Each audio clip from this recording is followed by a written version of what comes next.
welcome to the Podcast Your Story Now podcast. I am your host, Julie Marty-Pearson, podcaster and coach for new and aspiring podcasters.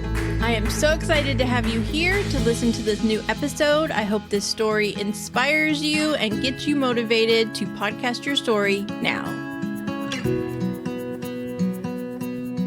Hello and welcome to the first episode of Podcast Your Story Now. I am your host, Julie Marty-Pearson, podcaster and coach for new and aspiring podcasters. I started my first podcast in 2022 to talk about the stories of my pets, past and present.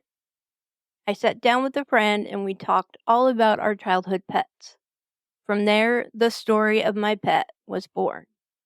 I have loved the process of creating and growing that podcast. I have learned so much myself. I started volunteering at my local shelter. I became a kitten foster mom, and it all led to the podcast becoming a platform to advocate and educate around animal rescue, fostering, and adoption. Since the start of my journey in podcasting, I have learned so much, not just about podcasting, but also about myself.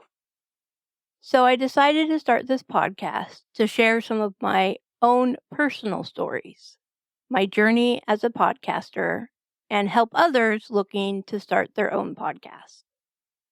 I will be interviewing some of my friends and fellow podcasters who I've met along the way, many of whom I have learned a great deal from and have inspired me to keep going and keep podcasting. In this first episode, I wanted to share a part of my story I have never spoken about publicly before. I know that makes it sound very dramatic, and it's not, but it is something so personal to me. I have always had a difficult time talking about, even with friends. And it's a part of my lifelong health journey, dealing with autoimmune diseases, something which I know so many, especially women, battle alone and without support every day. I hope my story will shed some light on what people with these disorders go through and also help others to feel a little less alone. I was diagnosed with fibromyalgia and Sjogren syndrome at 25 years old. But this story started a few years prior to that. I have never been one to have perfect teeth. I've always had a few cavities as a kid, and as a teenager I wore braces. I actually had my upper jaw widened before I had braces because my mouth was so small and my bite was so narrow. So I've had my fair share of dentist visits and mouth-related pain. But one day, while eating, one of my bottom front teeth chipped out of nowhere. I was about 22 or 23 at the time. This unfortunately started a long road of issues of chipping and fractures in various teeth. I saw several dentists who all gave me the same speech that I needed to brush my teeth more, floss, and stop drinking soda. Good luck. As it got worse, I began to think, what's wrong with me? Why can't I keep my teeth better than this? It even got to the point where I just dealt with the pain and tried to ignore it. Once I was diagnosed with Sjogren syndrome, it all started to make sense. The main symptoms of this disease are dry eyes, dry mouth, fatigue, and joint pain. It can also cover a wide range of other organ-related diseases, from neurological issues to digestive issues to lymphoma. But for me, it was the dry mouth that was a huge aha moment. Finally, I had a reason for the gradual decline in my teeth in my 20s. Now, when I told the dentist my diagnosis, it was met with more understanding than prior. But it was also met with news I wasn't ready to hear. The last dentist I saw, before another period of long avoidance, told me he had had several previous patients with Sjogren's, and they all eventually lost their teeth. He said it was inevitable, and the only option was full implants with a sticker price of about $40,000. As you can imagine, I was shocked, as now I was 27 and told I was going to lose all of my teeth sooner than later, and my only option came with a big price tag I had no way of affording to deal with. So several years passed, and much more pain and suffering followed. It wasn't until I was about 32 and in constant pain. I could barely eat, and only a few of my teeth were fully intact. So I had to chew only soft food in very small bites in order to eat. I ate a lot of yogurt, ice cream, and smoothies. I hated eating in front of other people. I hid my mouth as much as possible and smiled even less. None of this was easy because at the time I was a college teacher and in school finishing my doctorate. Then one day it all came crashing down. I had been going to a lot of events leading up to my sister's wedding. I made it through everything, including the wedding ceremony and reception. But the next day, my body shut down. It started with the worst migraine I've ever had, and by the next day, I couldn't get out of bed. After talking with my doctor, we agreed it was time for me to deal with my mouth.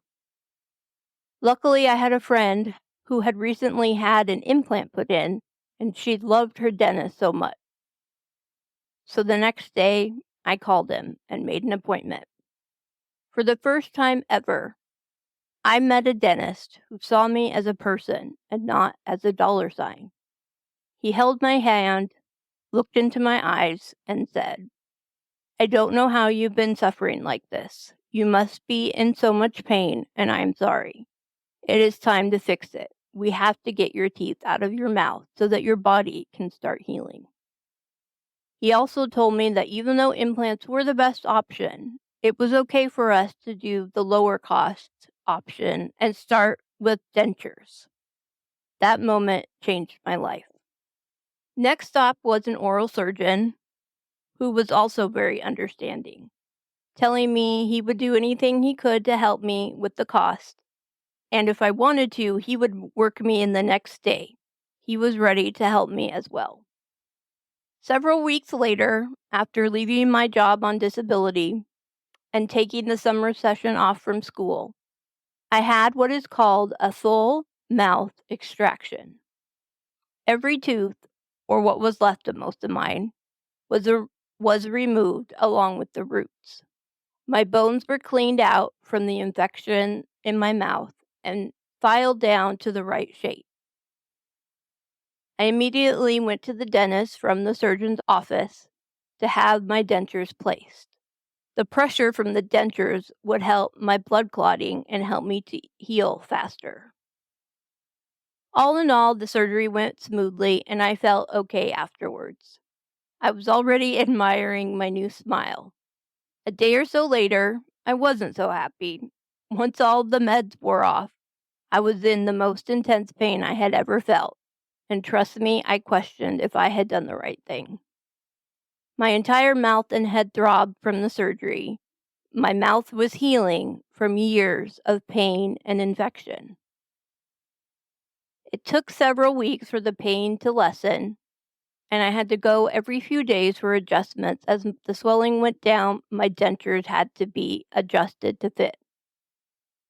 I was lucky, though, as I had little to no facial swelling or bruising, so most people had no idea I had had a surgery, and I liked it that way. I started to become more confident again, smiling more openly and enjoying many foods I hadn't in years. You had no idea the joy I had in just being able to bite into a granola bar again, or taking a bite out of a nice big sandwich. It's crazy what we allow ourselves to deal with, pain and suffering, all to avoid something that is too much for us to face head on. As I became more comfortable and open and told more people what I had been through, they would tell me things they had noticed about me, like how I always covered my mouth when I spoke, or how they always thought I had gum in my mouth, but it was really paste that I used to cover up my broken teeth. I say this because when you look at someone physically, you never know what they are going through. Please be kind. Recently, I was listening to a friend's podcast about her journey as a widow and cancer patient. Two things I had no experience with, but I was listening nonetheless. She began speaking about her experience with eye cancer and having to lose one of her eyes and now wearing a prosthetic. She talked about the grief she went through losing that eye, losing her sense of self, the way she looked before, and how she was forever changed physically and emotionally.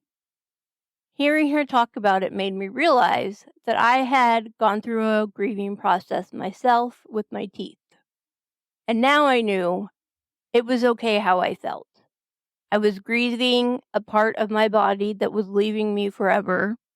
I was grieving a person I was with my natural teeth in place and getting used to a person that I would forever be with fake teeth, whether it be my dentures, which I still have some 12 years later, or implants that I still hope to get one day. It made me realize that a lot of my fear, anxiety, and just being scared of the unknown when I was first diagnosed with Sjogren syndrome, I never knew where to place it. I didn't know how to process it. I didn't know it was okay. I didn't know anyone else who had gone through what I was going through. I also realized it was okay for me to be scared. It was okay for me to be pissed off that I was having to lose my teeth so young. And that her sharing her story made me realize that.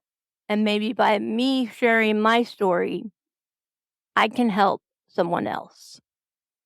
So by sharing this story, I hope that not only will it help me move through the trauma I went through, but it might help someone out there feel less alone. Stories like this, like my friends, like my own, is why I decided to start this podcast. I knew this story was the one I needed to tell in the first episode. I want everyone to know, no matter what you have gone through or are going through, you are not alone. It's okay to talk about it. It's okay to be mad. It's okay to be sad. And it's okay to grieve who you used to be, even though who you are now is even better. Thank you so much for listening to this episode. It means so much to me to have you here. Make sure you don't miss any new episodes of the podcast. Hit subscribe wherever you are listening right now, and new episodes will automatically pop up in your feed as they come out. If you enjoyed this episode, please share it with friends and family, and make sure to leave a rating and review wherever you are listening. That will help the podcast to grow. Come on over to Instagram at Podcast Your Story Now to keep up with me and the podcast so that you can be ready to podcast your story now.